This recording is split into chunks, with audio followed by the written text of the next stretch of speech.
What's up, y'all? It's me again, one more time for your Brink playing ass.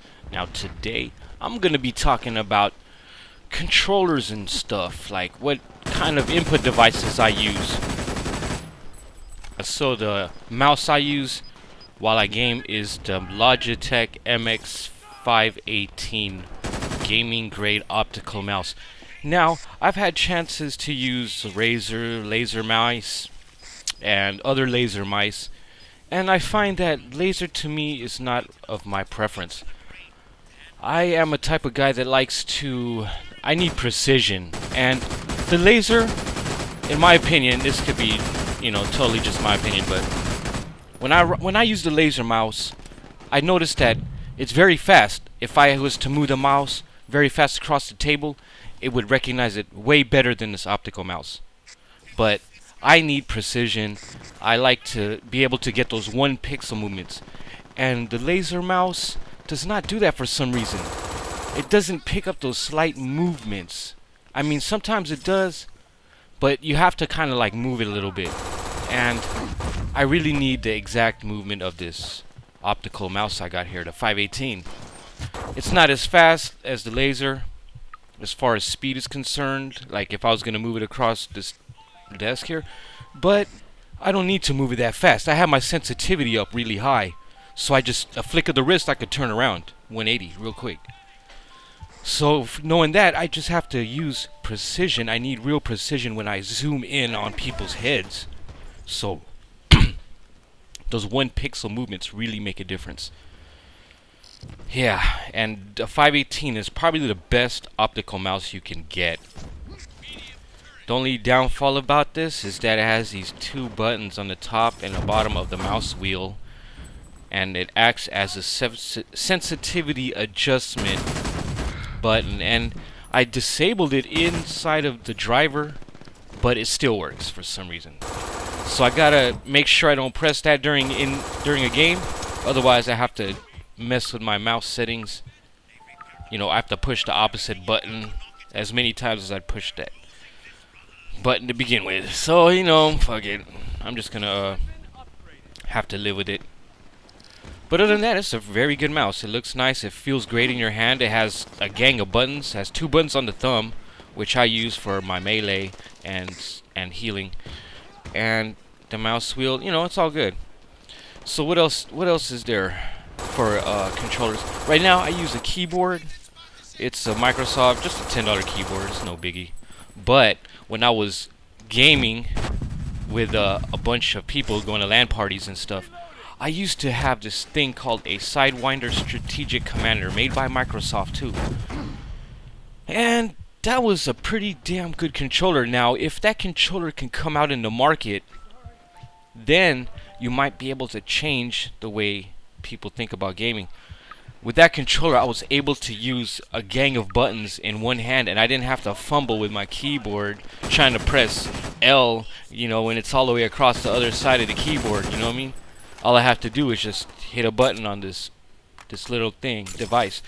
And this device, it looked like a second mouse, but it was fixed. I had to Velcro it to my desk, and so it'll stay fixed while I move it.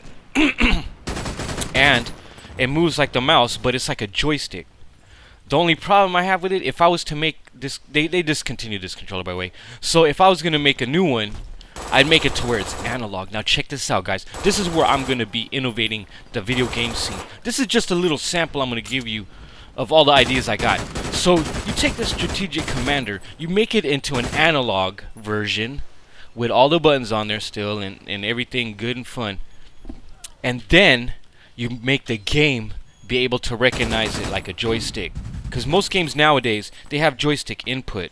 And you could use the analog stick to walk and run and anywhere in between. Which you can't use. You can't do that on a keyboard. All you got is run and walk. And it's just a shift button to toggle it. So, having this analog controller would make it so much better as far as movement is concerned. And I don't have to just tap my keys no more. I could just slowly move it to the left and right like this. Like that position right there was perfect for that. When you're behind some kind of cover or around a corner, and then you could just, pop in and out real quick. That's what I would look for. So that's just a little tasty, little innovations in PC gaming. And you could also use it on consoles to bring the mouse and that strategic commander to make people convert over from joystick to mouse. Make it much more easier, you know what I mean? Instead of having a keyboard. A keyboard looks confusing to me. But most of the console gaming producers, game makers, they don't want the mouse. I don't know why. The only game that has a mouse in it is Unreal Tournament 3, I think, or something like that, or Quake 3, or one of those games from on the PS3, and I got to actually use my mouse and keyboard on that and pound some people on the joystick. But you know, speaking of that, I just got the Zim 3, y'all. I forgot to tell you guys. So now I will be able to hook that up to the 360 and be able to game with my mouse and keyboard. Ooh, what's up with that, y'all? So keep an eye out for that. That's going to be coming very soon. Okay, I'm starting to get to this point in the gameplay where this one guy, I don't know, I can't really read what it says on the screen because I'm editing it right now, and it only shows like in a real small view. So I'm going to let you guys know, I think this is what happened. This guy started to complain about people hacking, and you know, look at this. We're straight up running the show. They can't even leave their base. So okay, he starts complaining about, you know, how, I don't know, I forgot what he complains about, but basically I tell him, man, you just have to have like good buffs and shit and be able to aim good and stuff.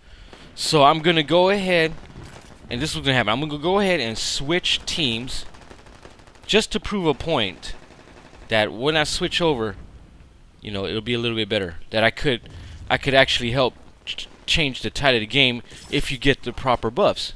And that's the whole trick of this game, is to get those engineer buffs. It's all teamwork. You need the engineer. You need everybody to do the objectives and to stay supplied up. Okay, so now I'm gonna go ahead and switch sides. I think I only got like a minute left in the game, but let's see what I could do in this minute. You know what I mean? I don't know if it's this one yet or if it's coming up, but yeah, you can see me talking. I'm like, man, you know, just chill, dude. It's just a game, you know. Alright, so okay, before we go on to that part, I guess we could talk about one more item. Monitors. Now I got me a 21-inch, I think it is, LG, and so far it's been very good. It has 3 inputs. It has HDMI, DVI, and VGA. So I could hook up 3 computers to this thing. Isn't that weird? Without buying one of those switchers, those KTMs or whatever they are called, the switches that switch over your monitor to different computers. The only problem is I gotta have 3 keyboards, but who cares? Keyboards are like $10. So with a good monitor, good interfaces, and good visuals, you should be top notch in your game, because there shouldn't be any excuse. You should be able to feel the character, be in the game, and that right there is a crazy experience in itself. It's like virtual reality, but without the virtual. Alright, so now I'm switching sides here. I'm going to go ahead and show this guy what's up with the poundage now, to let him know that this is how you do it. Alright, so I already got some cover fire here. Good. Making my way into this little area right here to snipe. Make sure you're healed up, and I think they're pretty much all dead. So I'm just going to go ahead and give my homeboy some support here so they could repair the arm and get that thing going, because I'm not a good engineer. I always die when I'm an engineer. I'm better off healing myself, unless there's a medic next to me or something. That would help me out.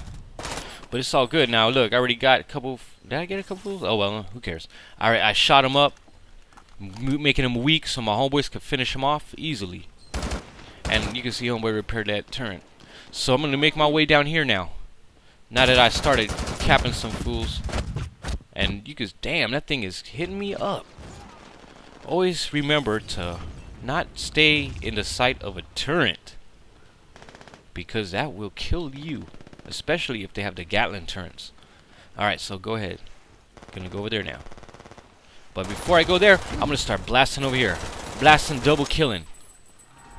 Is that double kill? Maybe not. But if it ain't, who cares? And then here we go. Time to go into beast commentary mode, because I think the action's gonna start to heat up. And look, I already saw him. That's the homeboy right there. See how far he made it in already? We're already inside of the bitch, just pounding him from behind. Because I love the flank. Flanking's the key. You get him from behind, you can get those multi-kills. Yeah. And I'm all, that's my homeboy. So we got a few more seconds. You can see if we had about 5-10 minutes, we would have made this. I should have switched early. But anyways, there you go, man. The one-man army. And that was our one chance. But who cares? We can have another chance when you play the map again. Sorry, guys. I'll be seeing you on the next video. And it should be action-packed. Alright. Peace.